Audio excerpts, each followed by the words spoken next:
কার্সিয়াংয়ের ঘন কুয়াশায় মাথাবিহীন ছেলেটা সোজা তাদের দিকেই হেঁটে আসছিল। উত্তরবঙ্গের পাহাড়ি শহর কার্সিয়াং। দিনের আলোয় এই শহর যতটা সুন্দর, রাত নামলেই তার চেহারা যেন বদলে যায়। কার্সিয়াংয়ের ডৌহিলের ঘন জঙ্গলের বুক চিরে চলে গেছে একটি নির্জন পাহাড়ি রাস্তা।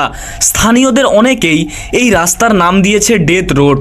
কথিত আছে সন্ধ্যার পর এই রাস্তা দিয়ে হাঁটলে আজও এমন কিছু দেখা যায় যার কোনো ব্যাখ্যা নেই।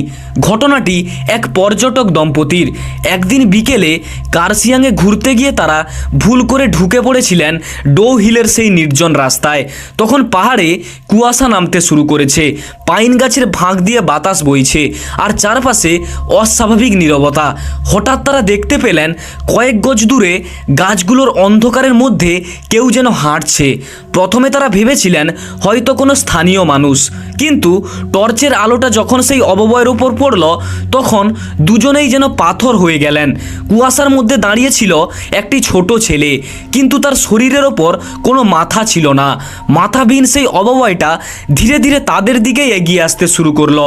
দুজনেই আর এক মুহূর্ত দাঁড়ায়নি, তারা প্রাণপণে উল্টো দিকে দৌড়াতে শুরু করলেন। কিন্তু কিছু দূর যাওয়ার পরেই তারা বুঝতে পারলেন তারা পথ হারিয়েছেন।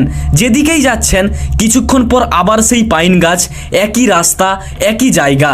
আর ঠিক তখনই পেছন থেকে ভেসে এলো এক শুকনো পাতার ওপর ভারী পায়ের শব্দ। তারা দৌড় থামায়নি, কিন্তু সেই শব্দটাও থামেনি। অবশেষে কোনোভাবে তারা পাহাড়ি রাস্তা পেরিয়ে মূল রাস্তায় পৌঁছান। তারপর দুজনেই জ্ঞান হারিয়ে ফেলেন। পরদিন সকালে স্থানীয় কাঠুরিরা তাদের উদ্ধার করেন, কিন্তু সবচেয়ে ভয়ের বিষয়টা ছিল অন্য জায়গায়। রাতের অন্ধকারে কেউ কেউ নাকি দেখতে পেয়েছেন একটি ছোট মাথাবিহীন ছেলেকে, যে জঙ্গলের ভেতর দিয়ে ধীরে ধীরে হাঁটছে। আর সেই ছেলেটিকে দেখার পর অনেকেই নাকি আর কখনো আগের মতো স্বাভাবিক হয়নি।